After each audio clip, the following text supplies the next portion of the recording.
um encontro para padres e leigos. Há algum sopro do Espírito que corre por aí agora para bem da diocese. Portanto, durante os dias anteriores falou-se muito da evangelização, da paróquia, não vale a pena recapitular os temas, estão nas vossas folhas. Agora, neste primeiro tempo da tarde,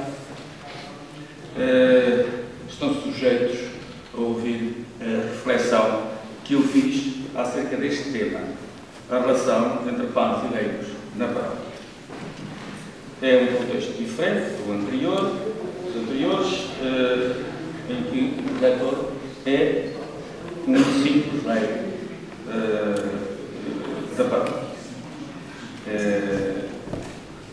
O espaço de partilha, à partida, está definido para mais tarde, mas se houver tempo e a organização entender, podemos ter algum espaço de partilha no fim.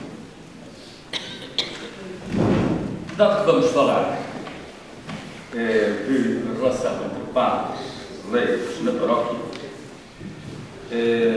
parti desta premissa que era bom definir o que é padre, o que é apelação, o que é padre, o que é leigo e o que é paróquia. Uma maneira também de me organizar nas ideias, porque o meu papel aqui é pôr algumas ideias e pôr as pessoas a pensar um bocadinho no mesmo comprimento de onda, não dizendo muitas novidades ou novidades nenhumas, mas pôr as pessoas no mesmo comprimento de onda. Assim, começando por relação. O dicionário sintetiza a relação dizendo que significa ação de dar em retorno. Ou seja, há uma ação que supõe uma anterior que se foi destinatária. Além disso, há um gesto de dar. Um gesto de dar implica algo que se transmite particular, pessoal. A palavra reação, que tem a mesma raiz, já tem uma conotação diferente. Significa ato ou efeito de reagir a uma ação anterior, sem um dado pessoal, sem algo de elaborado. Parece que para distinguirmos as duas palavras, diríamos que a reação significa algo de mecânico, um efeito mecânico, químico. A gente põe água, põe sal num copo de água e a água fica salgada. Depois moléculas misturam-se e a reação produz-se. Quando são pessoas que interagem, transmitem entre si, ao nível psicológico, algo de si próprio, embora muitas vezes diferente daquilo que pretendem. Em função da atitudes que inadvertidamente se tomam, no gesto, no tom de voz, no olhar. Há muita coisa que depois, muitas vezes, é preciso desfazer por causa dos equívocos que na relação se estabelecem. Quando se trata de relação entre duas pessoas, a verificação das reações da relação ainda é mais ou menos linear. Mas quando as coisas são em reações múltiplas, numa relação pessoal múltipla, as coisas complicam-se. Sobretudo quando em grupos mais extensos, na família, na classe de alunos, no grupo de formandos, nas estruturas de organizações das empresas, nos serviços públicos e nas instituições sociais. Na maioria dos casos, alguém está colocado de uma maneira formal ou informal como eixo, como ponto de referência das pessoas, onde se desenha, portanto, o conjunto de relações. Em cada grupo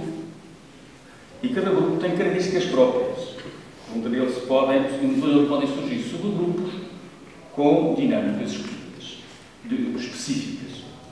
Esta é uma ideia que convém que tenhamos na frente sobre a relação. Para ver o que é padre, sem pretender se ensinar o Pai Nosso Ordinário, que estão aqui tantos, me parece bem. Mas é só para recordar.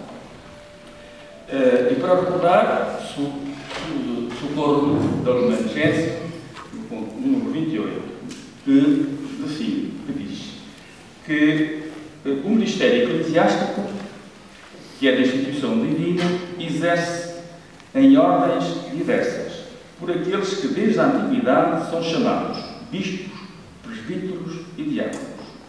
Os presbíteros ficam consagrados a pregar o Evangelho, a apacentar os fiéis e celebrar o culto divino como verdadeiros sacerdotes do Novo Testamento, à imagem de Cristo, sumo sacerdote.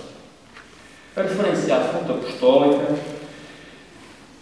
consta também no número 2 do decreto Presbyterorum Ordinis, em português, o presbiterado e a missão da Igreja, que refere assim: tendo enviado os apóstolos, como ele for enviado pelo Pai, Cristo, por intermédio dos mesmos apóstolos, fez participantes da sua consagração, da sua vida, da sua missão, os seus sucessores, os bispos, cuja missão ministerial foi confiada aos presbíteros, a fim de que fossem cooperadores na ordem episcopal para cumprimento exato da missão apostólica confiada por Cristo. Já nos Atos dos Apóstolos aparece sempre um dos 12, ou alguém por ele credenciado, a impor as mãos ao novo apóstolo para o credenciar, para anunciar o Evangelho.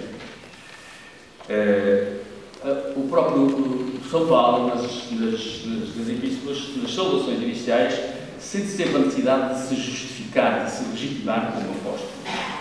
É típico disso. Parece que, assim, portanto, este enraizamento do ministério eclesiástico na sucessão apostólica constitui, desde os primórdios do cristianismo, a sua matriz e a patente indispensável para credenciar os fiéis designados para o seu exercício. Uma espécie de código genético. Era prestigioso estar aqui a continuar com citações que justificam concluir que os bispos e, por sua delegação, os presbíteros, são herdeiros da fé apostólica, aos quais é confiada a missão de anunciar e pregar o Evangelho. A designação de presbítero está hoje assimilada à designação de padre e depois é mais ou menos indiferente falar de padre e de presbítero. Mas vale a pena recordar que o presbítero, no grego, se sabe grego mais do que eu, pode ser que eu esteja a dizer asneira, mas significava ancião, no sentido de pessoa com sabedoria, proveniente da sua experiência de vida e da reconhecida boa conduta. O padre é uma expressão que vem do latim, quer dizer, pater, do latim, significa pai. Esta designação apela para uma função familiar, protetora, à semelhança do pai de família. Tal como o pastor, também é uma designação utilizada, apela para a função protetora de quem provê e protege o seu rebanho. A expressão sacerdote, também similar à questão da padre, tem uma raiz do Antigo Testamento e enfatiza uma função de tornar o sagrado, tornar sagrado o profano. Enfim, o padre é o presbítero responsável ou por vários agora, não é? Como colaborador do bispo da respectiva diocese. As funções estão descritas no número 30 do decreto Christus Dominus, os bispos e as igrejas particulares, em português. Prosseguindo nesta digressão, mais ou menos semântica, me cabe agora esmiuçar o que se entende por lei. Recordemos, então, que na origem do grego, laikos, que em latim deu laico, significa do povo. Por leigos, eram também designados os serviçais dos convênios. A palavra seguiu um significado apreciador e passou a identificar pessoas desconhecedoras ou ignorantes de certas matérias. É típica a expressão, sou leigo nesta matéria, aplicável em muitos casos na vossa frente, possivelmente. João Paulo II teve a intenção de definir leigo de uma maneira positiva. Foi na Apostólica Christi Fidelidade, que é, portanto, uma exortação apostólica que vem na sequência de um signo que teve precisamente o tema da vocação dos leigos na Igreja e no mundo. Procura propor uma definição positiva, mas começa por referir que, por leigos, entendem-se aqui todos os cristãos que não são membros da Sagrada Ordem ou do Estado religioso conhecido pela Igreja.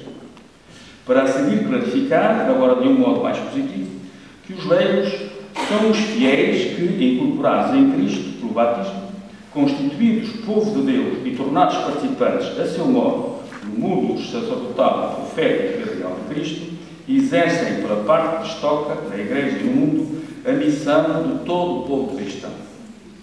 Mais adiante, citando Pio XII, refere ainda que os fiéis, e mais propriamente os leigos, encontram-se na linha mais avançada da Igreja.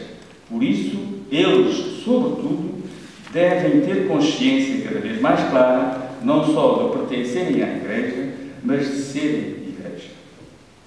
Número 14 da mesma exortação apostólica explicita os modos como os leigos participam no Tríplice munus sacerdotal, profético e real de Cristo. É no decreto do apostolado dos leigos que depois se refere também que os leigos têm um papel ativo da vida e ação da Igreja, porque são participantes da missão de Cristo, sacerdote, profeta e rei. Mas o Código de Direito Canónico, como eu dizia, que foi aprovado, recordo, por João Paulo II em 25 de janeiro de 1983, está quase a fazer 30 anos, também tenta uma definição positiva de lei. Mas deu desta maneira, por instituição divina, entre os fiéis, existem ministros sagrados, que no direito se chamam também leigos. Os outros fiéis também se designam por leigos, quer dizer, começa normalmente ao contrário. Mas nós nascemos fiéis, por batismo, depois alguns, mas é difícil de facto conseguir uma definição, em termos descritivos, uma definição pela positiva da lei. Mas esta ideia que queria que tivessem nas vossas mentes, na vossa memória ativa, ou se estivéssemos a falar de computador, o cérebro também é um computador. Chegamos agora à questão, ao palco, onde esta relação se estabelece. A paróquia.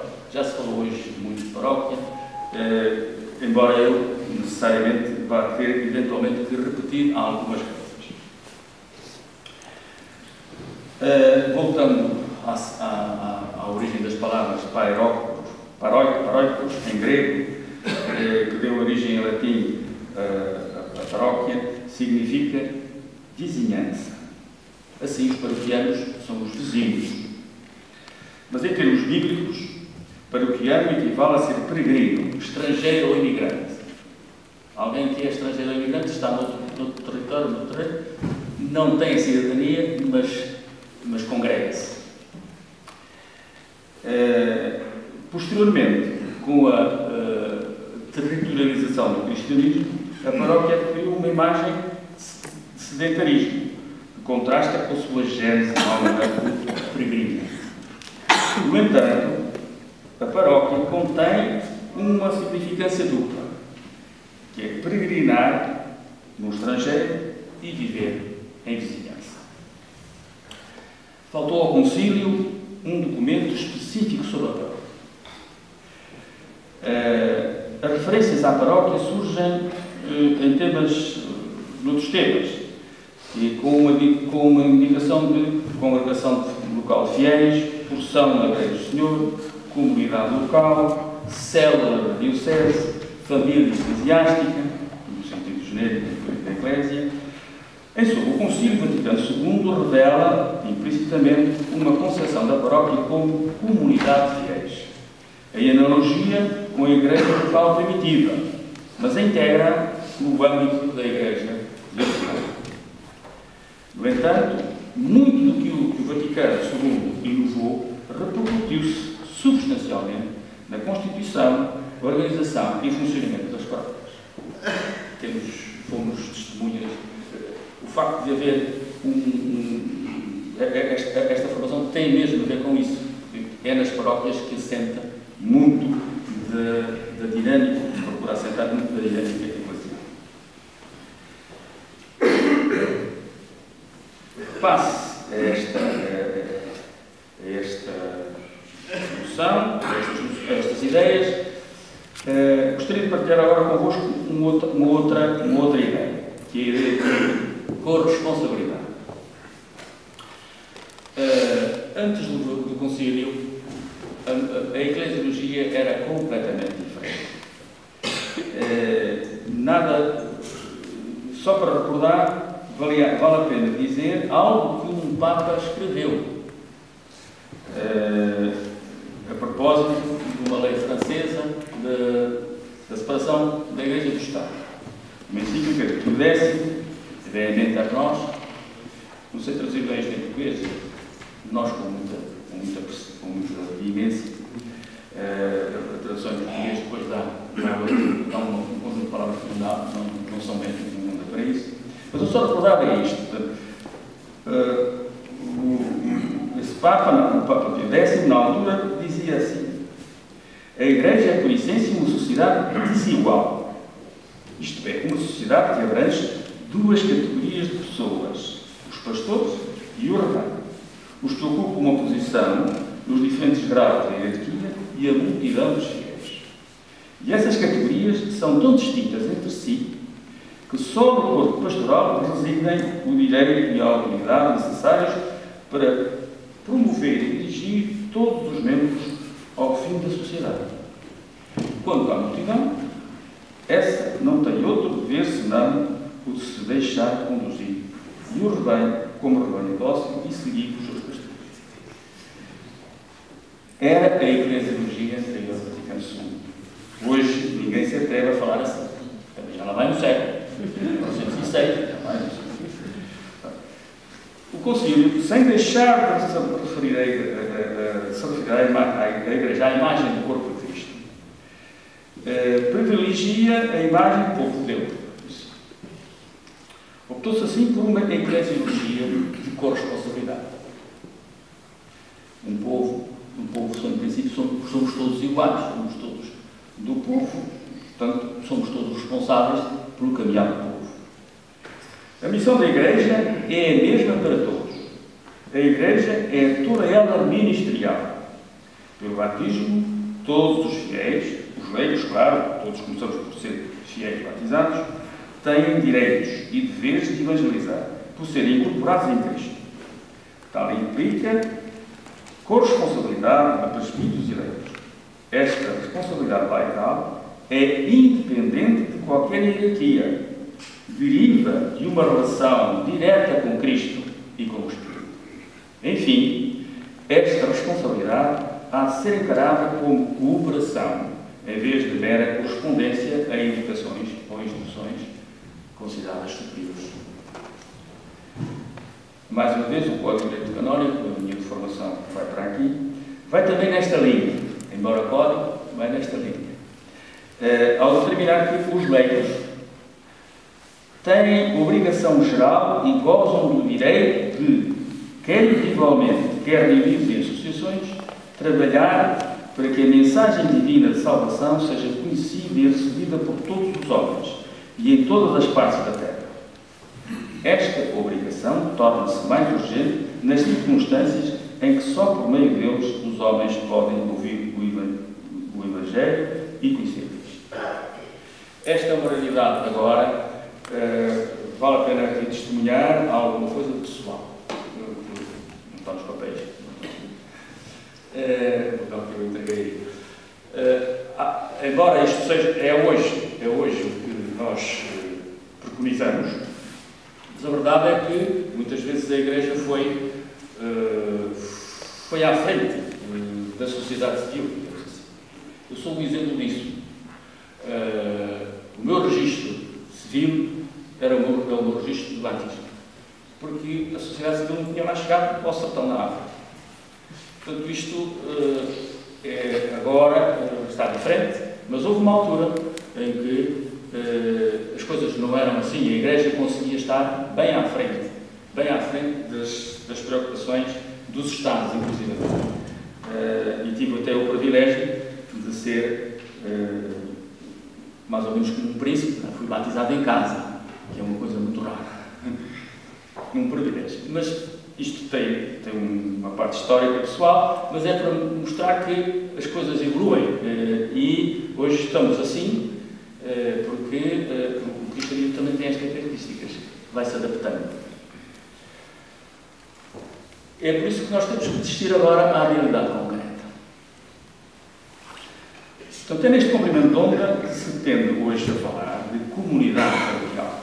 Expressa-se assim uma ideia de partilha de responsabilidades, de convivialidade, pressupondo um conhecimento pessoal mútuo. Apela-se, com alguma nostalgia, às gênese e vivência das primeiras comunidades cristãs, que, em função da sua vivacidade apostólica, geravam elas mesmas os seus líderes. No entanto, de há muito tempo a esta parte, a Diocese recebe o Bispo, nomeado pelo Papa, e a paróquia acolhe o Papa, escolhido pelo Bispo.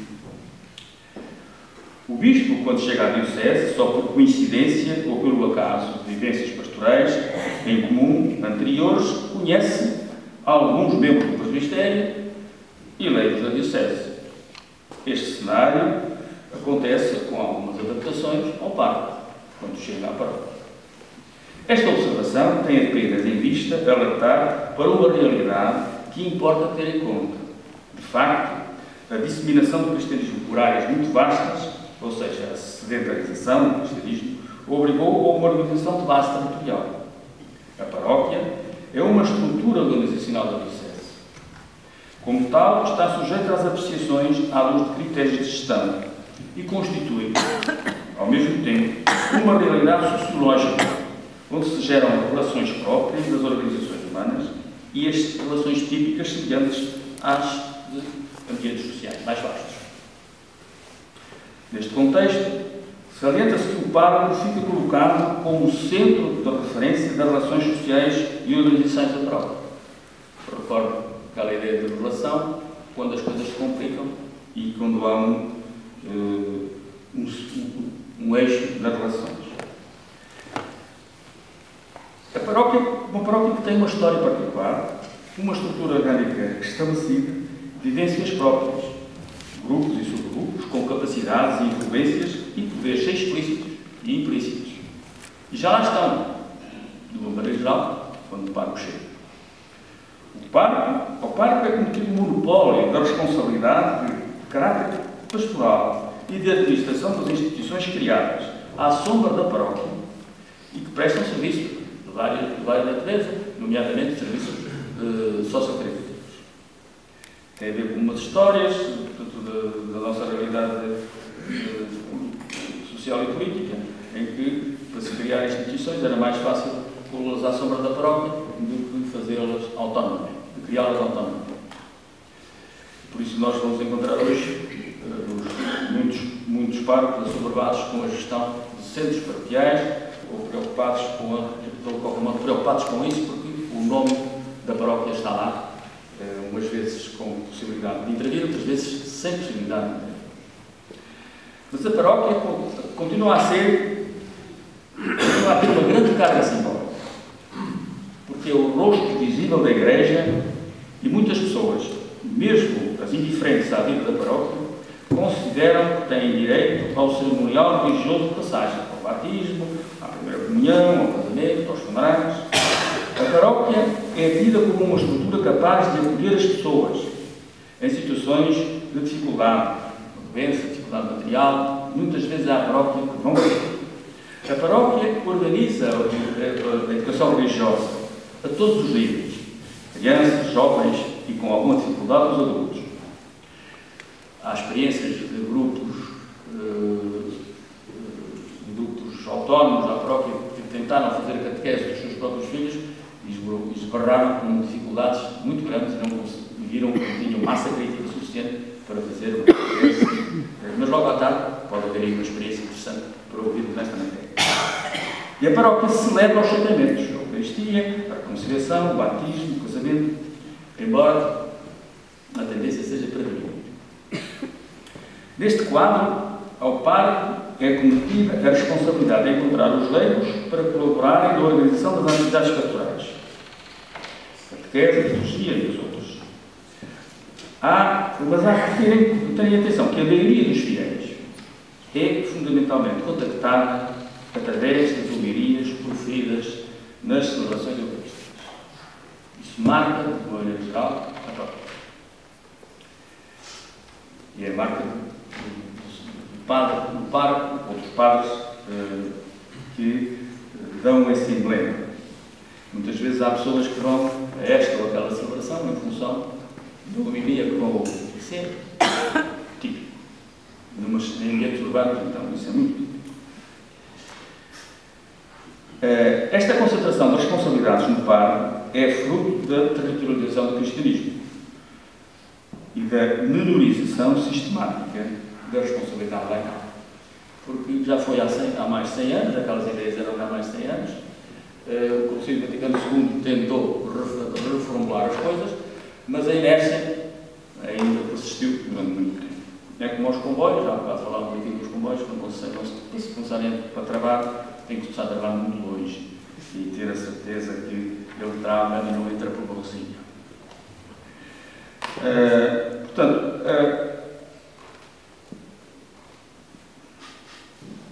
por outro lado, a maioria dos fiéis manifesta pouco entusiasmo apostólico. É uma das características de hoje, que resulta também, refugia-se numa religiosidade de consumo, em parte por comodismo, mas muito por falta de cultura religiosa. Além disso, já existe, então, como eu ia dizer há bocado, o fenómeno da secularização, que arrasta muitas pessoas para a indiferença religiosa, ou outros fenómenos de mistura de religiosidades, portanto, as novas vagas, as novas, que deixam as igrejas à mínima de fiéis comprometidos. É verdade que há falta de padres. São e serão sempre indispensáveis à vida da igreja. Mas também há falta de leigos comprometidos, aos quais é pedida uma cooperação para além das responsabilidades profissionais e familiares próprias da sua condição. Assim, para um exercício efetivo da responsabilidade, da corresponsabilidade, é exigida à paróquia, ainda mais inteligência, uma qualidade organizativa específica, de modo a assegurar o bom exercício das atividades que cumprem ao padre e aos leigos. Além disso, sendo a paróquia uma estrutura organizativa, são-lhe aplicáveis, com as necessárias adaptações à sua natureza eclesial, as técnicas de gestão próprias de qualquer organização. Convém, pois, terem atenção os princípios gerais de gestão das organizações, que apontam para uma clara definição da missão com a sua interiorização por cada um dos atores da tarefa. A adoção como rotina do conhecido ciclo da administração. Planear, organizar, executar, controlar, avaliar, para planear de novo e seguir um novo ciclo. Ora, para planear é preciso prever o que vai acontecer e saber o que bom está a acontecer. Para prever é preciso conhecer a realidade. Depois, em função da missão, há que fixar objetivos, uns de alcance imediato, outros de alcance mais remoto. Aqui é fundamental organizar, cometendo as ações, as estruturas específicas, definir procedimentos, etc. Este esquema de administração é também aplicável às estruturas da própria paróquia, aos serviços sociais, todos os núcleos da paróquia, às catequeses, até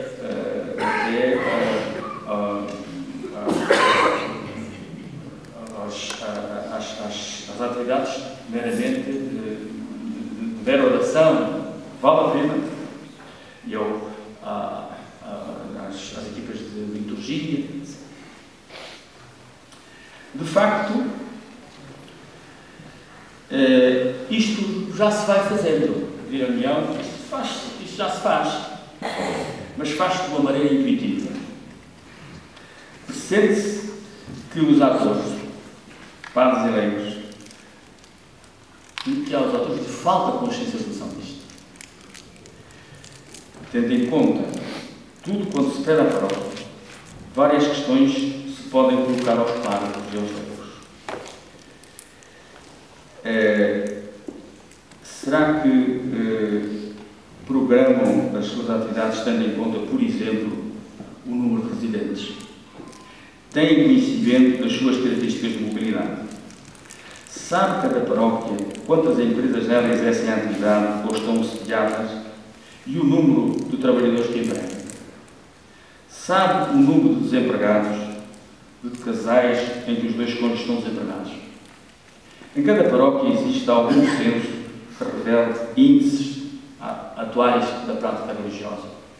Por exemplo, aquelas categorias que se falou ontem, os que estão mais comprometidos, os menos comprometidos, os que só consomem, trazendo essas categorias ou outras. Aliás, há um estudo em Portugal sobre isso, mas é um estudo que está a nível nacional. Como é que isso se verifica ao nível da Associação, como é que isso se concretiza ao nível de cada paróquia? Porque isso é um dado da realidade que convém ter em consideração.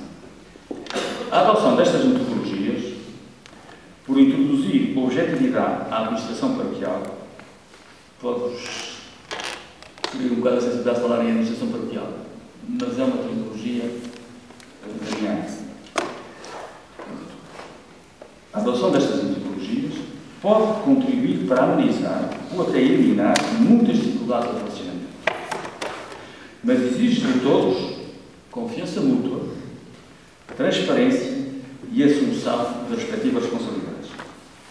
É fundamental perceber a importância de ter as contas em dia, de dar publicidade aos resultados conseguidos, de dispor do tempo necessário para acolher e os que procuram apoio, bem como receber e analisar as observações críticas, mesmo as infundadas, e prestar os esclarecimentos necessários. Todas estas interrogações e propostas de metodologia são para nos fazer pensar. Convém, no entanto, reter que a paróquia tem especificidades provenientes da missão evangelizadora que a sustenta. Uma atenção especial aos sinais dos tempos obriga-nos também, padres e leigos, em suma, povo de Deus, a procurar sempre caminhos novos e novos jeitos de caminhar. Disse.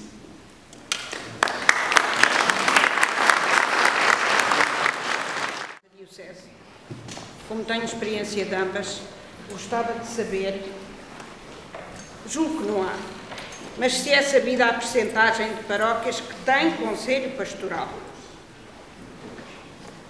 Qual a percentagem dos que reúnem? E qual a percentagem dos que funcionam? E houve um grupo muito grande de leigos que andou nessa tarefa devidamente organizados. Pergunto, não será o momento de se fazer este levantamento e a partir dele andarmos para a frente? Porque são dois mundos completamente diferentes daqueles que estamos a falar, julgo eu. Eu não conheço números nessa matéria, nem tenho a história disso, mas a sensação que eu tenho é de que cada paróquia é uma paróquia e é preciso também ter esta noção, em termos organizacionais, que há paróquias de facto que têm pouca massa crítica, vão ter dificuldades. Pronto, em tese, há algo. Em tese, falamos sempre no princípio da subsidiariedade, ou seja, no mais pequenino é que as coisas se devem fazer. Mas há certas circunstâncias, eu diria uma coisa um bocado ao contrário, talvez contracorrente. É bom que haja tanto capacidade organizacional onde há massa crítica, a nível diocesano, para que no terreno se consiga encontrar soluções com mais facilidade. E há paróquias, de facto, a nível rural, eu não os conheço, há de facto paróquias que estão a ter muita dificuldade até em encontrar disponibilidades para laicais, para constituir conselhos pastorais. É preciso, e aí é um impulso muito grande, que é preciso ter por parte do padre. Muitas vezes, vamos saber, aos padres, os padres entusiasmados, os padres muito ativos, aquelas posições que encontramos de certeza no terreno. Deixe-me só acabar uma coisa, que eu há bocado me esqueci de dizer. E é bom que, acho que é bom que neste ciclo, há bocado esqueci de dizer, neste ciclo, portanto, de administração, sermos capazes de ser críticos em relação a nós mesmos. Ou seja, alguma coisa não se fez, ou não se conseguiu, não se atingiram os objetivos, é preciso saber onde falhou, quem falhou, e não quem falhou no sentido de dizer que não cumpriu, mas no sentido de modificar para o futuro. Porque temos alguma tendência para desistir quando não conseguimos. É preciso analisar as causas que determinaram os êxitos e os inêxitos e estar sempre à espera de progredir. Portanto, eu não consigo responder à sua questão em termos muito concretos, mas há de haver aí mais gente que sabe. Mas junto de paróquias isoladas, há muitas ainda, mas as unidades pastorais talvez sejam algo que possa ajudar as que estão mais isoladas, e aí já será possível, talvez. É dentro dessa linha do princípio de juntar para ter massa crítica. O Carlos foi muito benévolo connosco, não entrou nessa linha um bocadinho mais delicada. O problema da relação clero e leigos. Na linha do Vaticano II, nós podemos perguntar, passados 50 anos, se nós padres temos uma responsabilidade especial na Igreja, já permitimos, já não digo incentivamos suficientemente os leigos para assumirem as suas responsabilidades na construção das comunidades paroquiais. Ou seja, se nós temos ido a ser aceleradores ou travões dos leigos na participação da vida da comunidade. Esta pergunta. O que eu posso dizer em relação a isso é que, como eu disse há bocado, o erro não está só de um lado. Aliás, isso é típico das relações conjugais, ou entre amigos, quando os amigos ou os casais se zangam, nenhum tem razão. Toda.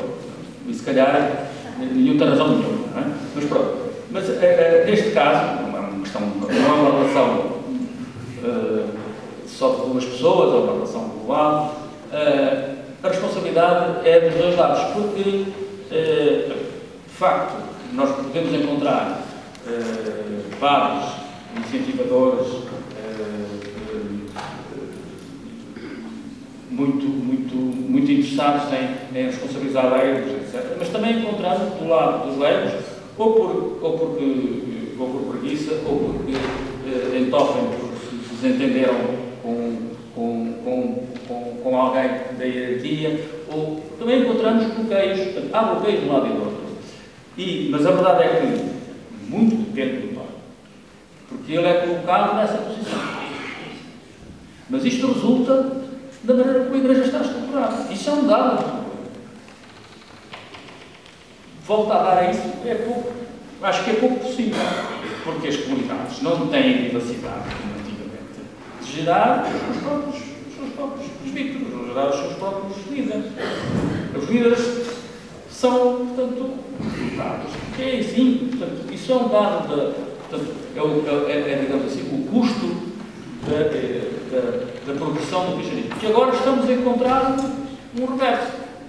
Quando é que a gente vai encontrar, outra vez, comunidades muito vivas e núcleos muito pequeninos? Não sei se isso vai suceder, se não vai. Mas a ideia que eu tenho é que é preciso incentivar muito os leigos e algumas vezes provocá-los, como fizeram a mim.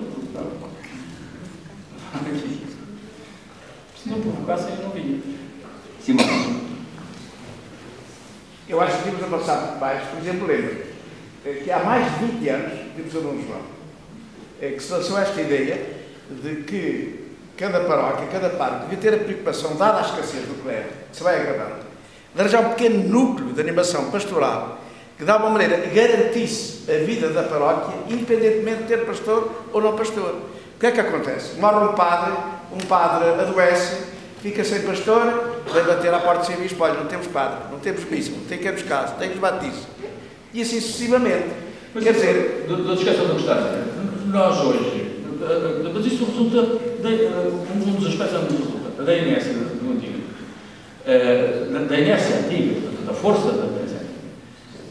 Muito poucas pessoas suportam que num funeral não haja padre. Quando, na minha opinião, é pouco fundamental. É importante. Portanto, as pessoas não aceitarão isso, por enquanto, porque é um hábito de consumo. Porque nós habituámos-nos a consumir assim. Nós habituámos, portanto, e é muito estranho que haja um funeral religioso, não é os outros, em que a pessoa, portanto, se não está lá, portanto, um padre. É difícil as pessoas aceitarem isso. Pronto, e há muitas, portanto, e é nesta habituação, nós ainda estamos, isto é um caso, é só um sintoma, portanto, depois, é um caso sintomático, mas não é mais que isto. Mas não é daqui que resulta que, não vamos pôr padres nos funerais. Não é essa a ideia. A ideia é de que não é fundamental, quando não for possível, não é possível. Aliás, suponho que haverá muitas comunidades já aí em que isto provavelmente acontece. Mas eu vejo que dos párocos que eu conheço, a preocupação deles é ao telefone, a resolver, portanto, quem é que vai fazer o funeral aqui e acolá, pedirem um substituto. Isto é, muitas vezes, portanto, se for uma paróquia com muita pessoa a falecer, é uma coisa que os desgasta. Agora, sobretudo nessas em que há muitos funerais, é muito difícil ser aceitável, ser aceito pela comunidade, que o padre não esteja no funeral. Nunca. E depois, portanto, isto vem a despropósito, se quiser, portanto, dentro daquela linha de ainda temos muitas pessoas a pensar de um modo eclesiologicamente ultrapassado. Muitas vezes é nestas cerimónias, eu sou testemunha disso, não é chato, mas pronto, sou testemunha disso. Alguns padres acham que é naquele momento, apanham ali as pessoas quando vão à missa e carregam ali com homilias que não são aceitáveis, que são pouco aceitáveis, não são, portanto, com esta ideia de aproveitar uma oportunidade. Nessa oportunidade, as pessoas ouvem mal esse tipo de observações, dessa postura, sentem-se mal com essa postura, é inoportuno. Portanto, também há aqui algum cuidado, às vezes é preferível, na minha opinião, modesta, sem ofensa para quem, não ter lá padre nenhum, mas ter alguns que vão falar de coisas que era melhor que não falar. Eu sou testemunhado e é em público, portanto, o pecado está em torno. Olha, então temos que ficar por aqui. Obrigado, Dr. Carlos Paiva. Eu sou o rei da